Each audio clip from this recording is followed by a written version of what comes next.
and pain. I have a knack for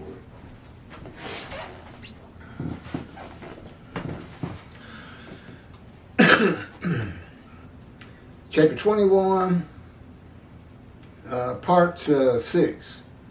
Now in the book, it's just chapter 21. It is broken down into 3 or 4 different parcels, but it doesn't say part 1, part 2, part 3. The first speakers of Isaiah 53 are the witnesses of the righteous servant. In the quoted multiple verses 1 through 6, the quote begins at verse 1 and concludes at the end of verse 6. The many who are made righteous by God's righteous servant, Moshiach. Now God was the speaker of Isaiah 52, 13 through 15, which is the beginning of, as I call it, Isaiah 50, chapter 53 proper. Verse 1, who would have believed our report? And to whom was the arm of the Lord revealed? Rashi, and that's Rashi's Bible verse. Who would have believed our report? Midrash.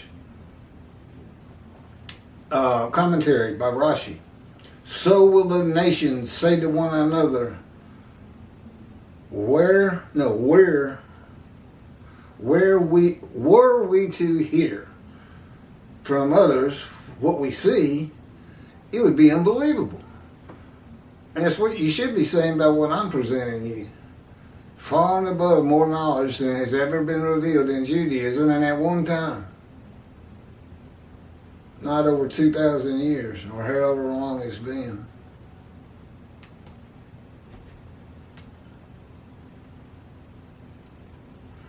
The arm of the Lord. Midrash. Commentary.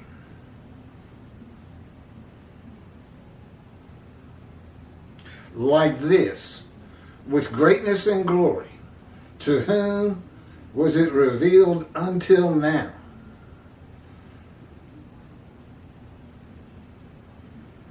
I guess he's saying it's Jewish people. The righteous servant. Well, we're saying that too. Except it's not Israel. It's not all the Jewish people gathered as one man. Okay, here's my commentary on who can believe what we have heard, starting with a quote. Upon whom has the arm of the Lord been revealed? That's from the JPS 1985 translation, Hebrew to English. Midrash, who can believe what we have heard? The witnesses ask, who can believe that God redeems the Jewish people by the new covenant with sin forgiveness that is delivered by the messenger Elijah, who receives it from the angel of the covenant, who is the angel of God's presence, the Holy Spirit, that alights upon the anointed one in Isaiah chapter 11, verse 1. Who can believe? Is this still the redemption? Redeems, okay. Redeemed by the covenant of friendship that comes with the servant David, a shepherd, when he sanctifies Israel by having the third temple built on his holy Mount Zion, hopefully in Jerusalem, if we can find a big enough tract. I'm not that familiar with Jerusalem, never been there.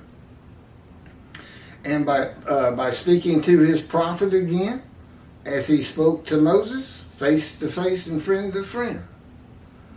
And all by and with one man the Lord calls my righteous servant. Now the first 6 verses are the witnesses. 7 through, I guess, 9. Well, we'll get to it. Are by Isaiah, and then God concludes with 11 and 12. Could be 10. God shows it. That might be Isaiah. Anyway, you have different writers.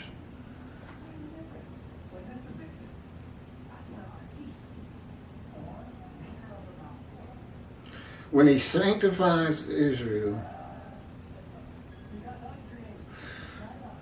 and friend to friend, And all by and with one man the Lord calls my righteous servant. Rambam says in chapter 12 of the laws concerning King Moshiach, which do not exist, except in his mission of Torah. It's not in the Hebrew Bible. He just made it up. That's what he thought it would be like. That Moshiach will compel all of Israel to walk in the way of the Torah. Huh. Last summer he said that 30% of Israeli Jews were observant. 30%. Now how am I going to tackle those other 70? I mean, I guess he's thinking Moshiach's going to do it. That's what he says. Moshiach will compel. Wow. Really? And they believe this. Your rabbis, they read this, they just eat it right up. Oh, yeah. Rambam knows everything. He shall perfect the entire world. I don't even know what that means. I guess it's make everybody stop fighting and sinning. How am I going to do that? You got to understand, I was an atheist for 50 years, and God orchestrated that. He was with me at birth. He didn't speak to me until I was 50. And it's primarily to make my life miserable and to suffer injuries.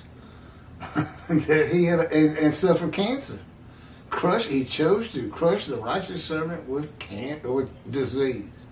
And it exposes him to death in verse 12.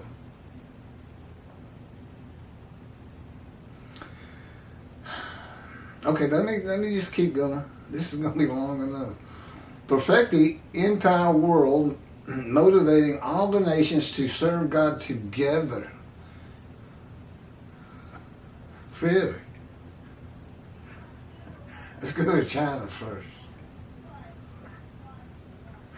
Neither envy nor competition. Let's go to Vatican Isle. Oh no. Yeah, let's go to Vatican Isle. Let's get the Pope. Yeah, he's going to exalt the Jews and go become a Jew and tell the Jews he's disavowed Jesus. And he wants to go into the house of prayer, but you can't go into the house of prayer unless you follow the covenant and all the laws and rules God gave Moses, as the Israelites and the Jewish people today have to do.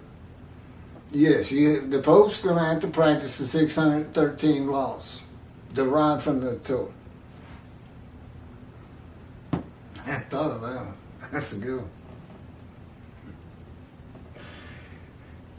There will be no famine. Nobody's going to be hungry. No war. Now, I don't know who's going to grow all the food. Doesn't sound like the farmers are going to be. It sounds like they got a full day ahead of them. The entire world will be solely to know God. And the Jews, therefore, will be great sages and know the hidden matters with an understanding of the Creator to the full extent of human potential. And that would be me, not the Jewish people. And I'm imparting much of that knowledge on these videos. And of course, they're in God's book, and that's how I know. I could have never figured all this out. Look, I got, as I say, gut shot. I got shot through the abdomen. Went in on the right side where your bladder is, and went all the way across me and basically lodged in my left buttock. And it was 8 hours before I got to a hospital that could help me. I didn't think of God one time. Didn't try to make any deal. Didn't tell God I'd stop sinning. The name just did not come to mind.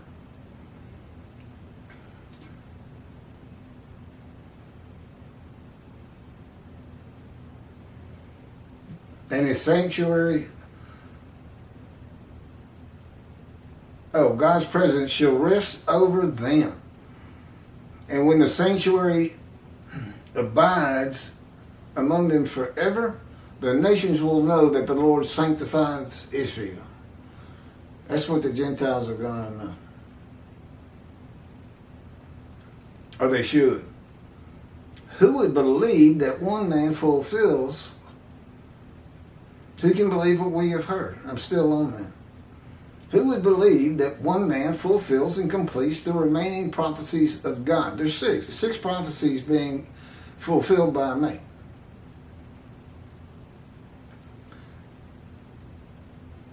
In the day of the Lord. The remaining prophecy to be fulfilled is the delivery of two specific covenants and the arrival of God's righteous servant Moshiach, who makes the many righteous. Of course, the anointed one, a shepherd, God calls my servant David. Elijah, who was taken to heaven and returns and recounsels the members of the Jewish families one to the other through Judaism and righteousness. That's making the many righteous. My duties and those of Elijah pretty much go straight together. It's a good thing because I'm both. I'm Moshiach, I'm Elijah, prophet like Moses. Who did I leave out? Oh, and the man described in Isaiah 53.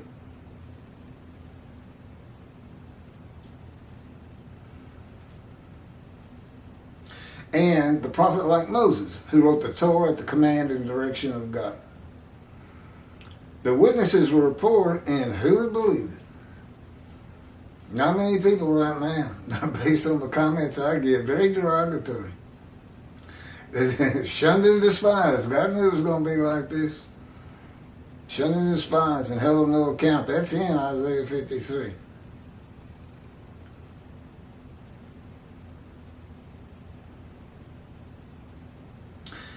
And who would believe it? That they had been told by their wise men, sages, rabbis, and theologians, that God's righteous servant of Isaiah 53, they had not been told, is a Gentile. It's possible some have, but I've never seen it in the beginning. Isaiah 63 says God comes from Adam, that is interpreted in Judaism to be Christianity or Gentile, the nations. And means he is coming from a Christian country.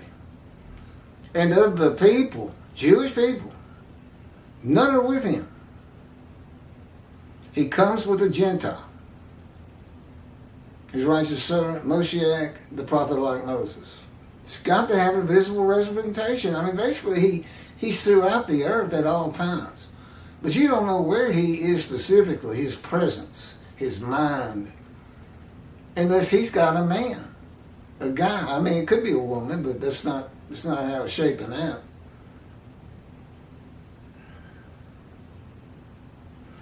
Jesus was a Jewish man who came from Nazareth. Well, the Christians say he's God. Well, if he's God, he's supposed to have come from Adam, not Nazareth. The Jewish people did not come from Adam. Well, see, we got to change that. Well, technically Europe is Gentile lands, Christianity, the nations, and that is where they returned from for the most part to create Israel in 1948. Now in the Exodus, God wouldn't allow, Moses wouldn't allow, and 600,000 Egyptian slaves and their families that he was leading to the promised land, they had to go around Adam. They weren't allowed to go through. And if Moses can't go through, then God didn't go through. Because God's in Moses. And once he comes within you and the Spirit alights upon you, he doesn't leave. He's been with me 16 years now. Just think about that. And here I am, it just seems like we're just inching our way towards Israel.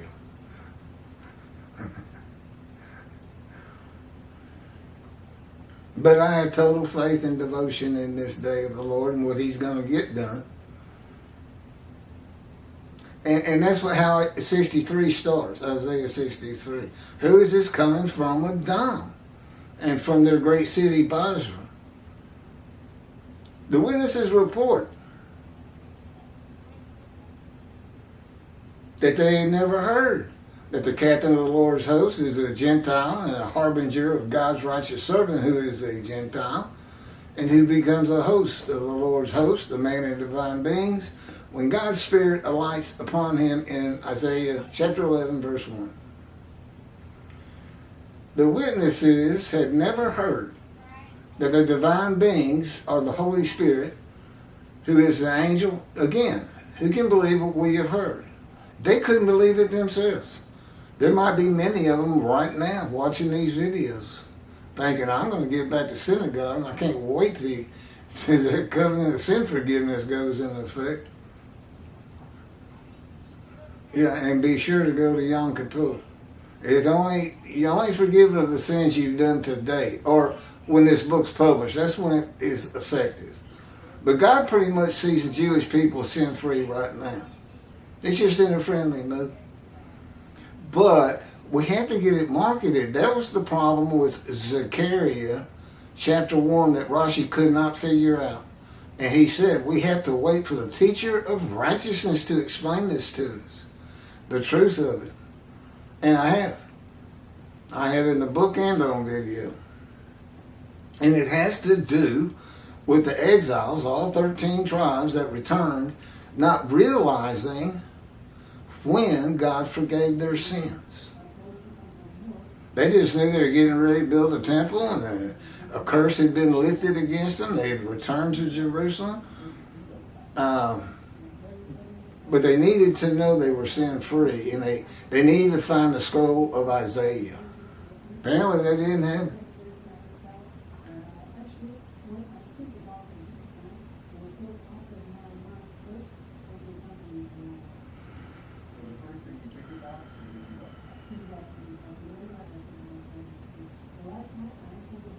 The TV's on again.